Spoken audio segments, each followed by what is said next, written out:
Ontem eu falei aqui, repetindo o que eu tenho dito inúmeras vezes, que determinadas condições que a gente encontra nos seres humanos, conquanto façam parte da nossa natureza atual, foram inserções, foram desenvolvimentos produzidos de maneira anômala pela nossa dissintonia de Deus, de nós mesmos, do próximo e do todo da criação.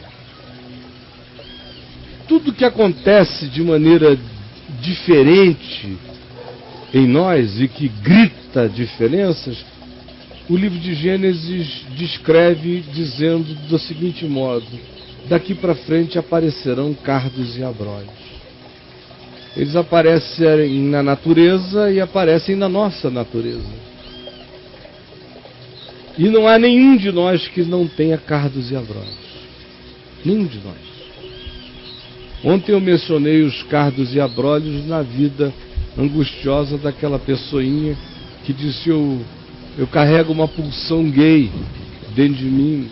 Ao mesmo tempo, eu quero o Evangelho, eu quero Jesus, eu quero ser discípulo. É possível ser gay e ser evangélico? Eu falei: não, mas é possível você ser gay e ser um discípulo que vai aprendendo o caminho de Jesus e vai deixando aprofundar-se na sua consciência, e a palavra é viva. Ela faz em você aquilo para o que ela foi designada, conforme o bem para o qual ela foi designada na sua vida. Por Deus, não por homens. Por Deus. Todos nós temos cardos e abrolhos. O mais comum aqui é o indivíduo chegar falando dessa angústia, de uma natureza que lhe é espinhosa, angustiosa, brotando-lhe de dentro de si. Mas e os que lidam com outras formas subjetivas? Quando é a manifestação objetiva, tipo o meu cardo e abrolho, é uma pulsão sexual, sim, forte, fácil a gente identificar. Meus cardos e abrolhos são uma tendência, a minha personalidade é muito intensa. Quando eu vejo, eu já estou fazendo violência oral, ou qualquer coisa do tipo, ou partindo para dentro. É tão óbvio que fica mais fácil a gente perceber. Agora, e aquelas sutilezas, e os cardos e abrolhos que não se transformam em comportamentos morais recriminados? Porque ser arrogante não é crime, nem é moralmente reprovável. Nessa sociedade, nós somos convidados por muitos coaches e muitos estimuladores a nos tornarmos pessoas, de certa forma, arrogantes. Quem não arroga não vai a lugar nenhum, é o que se ensina muitas vezes. Tem que arrogar, tem que demandar de fora para entrar, procurar o primeiro lugar e sentar. Isso não é crime, só não é mandamento da vida, segundo Jesus. E tem gente viciada nisso. Altivez não é crime, nem é moralmente reprovável, mas espiritualmente Deus diz que lhe é abominável. Cardos e abrolhos na alma de alguns. Outros ficam tomados pela hipocrisia, o culto à imagem, o culto à reputação, como fixação, obsessão da mente, e culto a si mesmo. Não é crime ser narcisista. É doença espiritual para quem discerne, mas não é crime. Nem é interpretado como uma deficiência moral na nossa sociedade. Porque nós somos uma sociedade de narcisos, de selfies. O nome já diz. Mas são cardos e abrolhos. O que não é moralmente recriminável, religiosamente detectável nesse mundo de cegos guiando cegos, mas que o Espírito Santo incomoda você hoje, mostrando a você que são cardos e abrolhos na sua vida.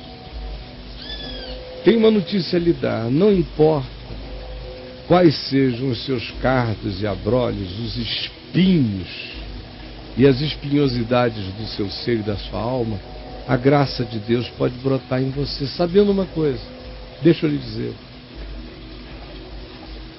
dizer, ouça bem, tudo aquilo que tem a ver com a minha natureza física e que se manifesta como uma disfuncionalidade que incomoda a mim mesmo e a todo mundo à minha volta como demonstração de um comportamento sexual não alinhado com a totalidade ou com a média da existência à minha volta, é infinitamente menos ruim, como Paulo diz, e como o Evangelho dá testemunho de que meretrizes e gente assim com desvios dessa natureza precediam a hipocrisia, os hipócritas, os disfarçados, os arrogantes, os soberbos, ou ficavam de fora ou eram precedidos pelos que se arrogavam na justiça própria, na lei, na religião ou coisas do gênero.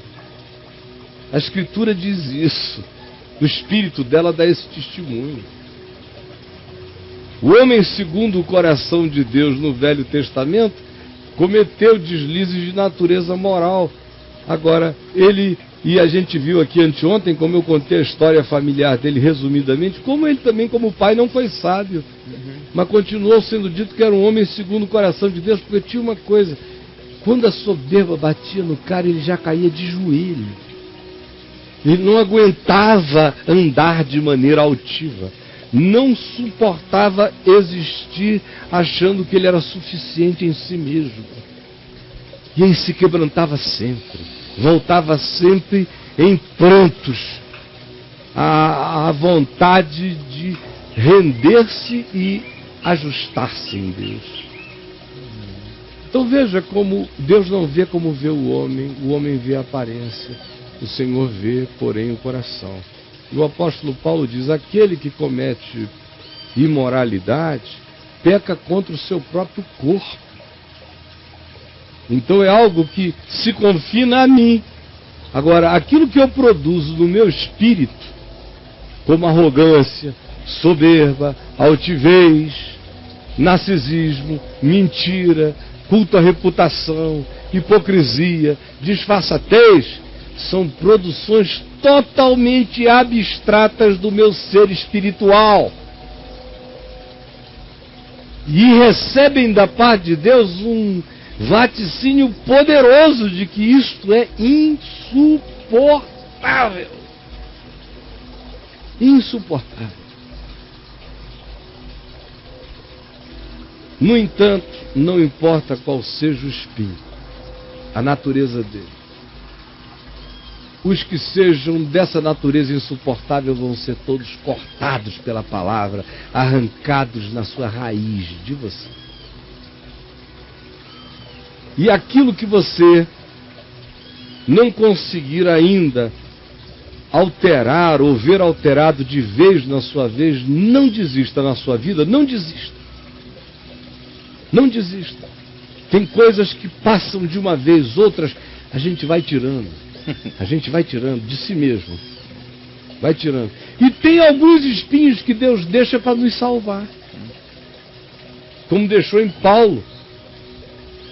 Em 2 Coríntios 12, quando ele disse, fui ao terceiro céu, voltei de lá, ouvi palavras inefáveis, as quais não é lícito ao homem referir, mas voltei com um espinho na carne. Para quem? Para que não tivesse tentação anal? Para que não tivesse tentação peniana? Não. Ele disse para que eu não me ensoberbecesse. Com a grandeza das revelações me foi posto um espinho na carne para me lembrar todo dia, um mensageiro de Satanás, que eu fui ao terceiro céu, mas me arrasto muitas vezes de maneira pueril na existência no chão da terra.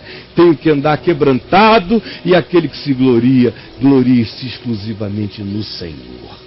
Só isso. Às vezes o espinho é deixado para a gente é salvo, outras vezes ele é tirado pela salvação para a gente respirar, e outras vezes a graça de Deus vai nos dando força para a gente ir arrancando. Todo dia, com deliberações pessoais, todos os que a gente possa arrancar. Enquanto isso, a vida não precisa parar. Flores nascem de cardos e abrolhos todos os dias. Flores de cactos. Então, meu amigo, minha amiga, você não tem que esperar ficar sem espinho para começar a florescer. Paulo voltou do terceiro céu e recebeu um espinho para continuar florido, porque senão ele iria murchar pela soberba, pela arrogância. O que é importante saber é que todos os espinhos que me matam, Jesus já levou como coroa dele mesmo na cruz.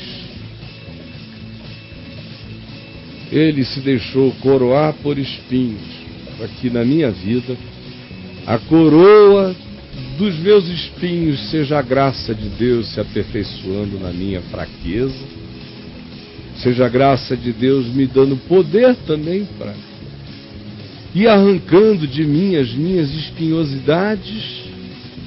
Ou é aquela operação súbita, onde estranhamente a gente fica quase que totalmente desespinhado por um derrame de algo especial, mas que nenhum de nós tem o poder de decidir, de designar o acontecimento dessa coisa especial na vida do próximo.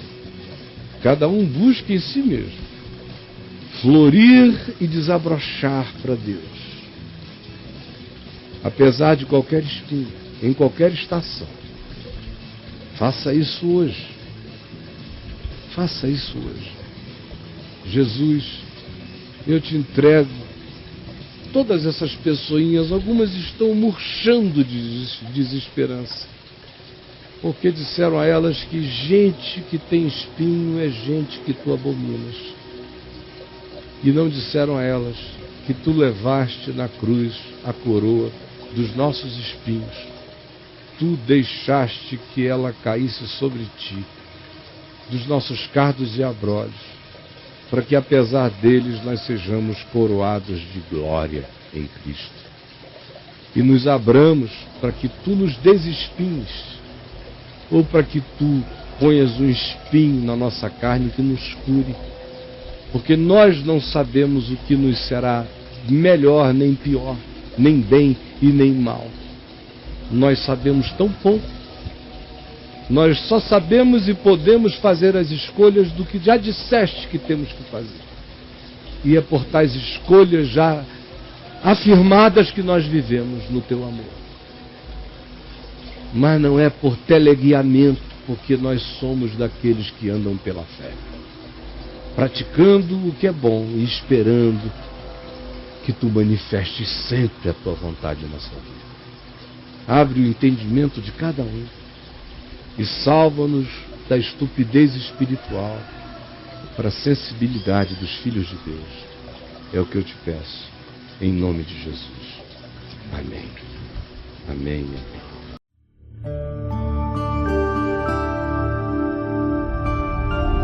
VNV TV, o canal é você.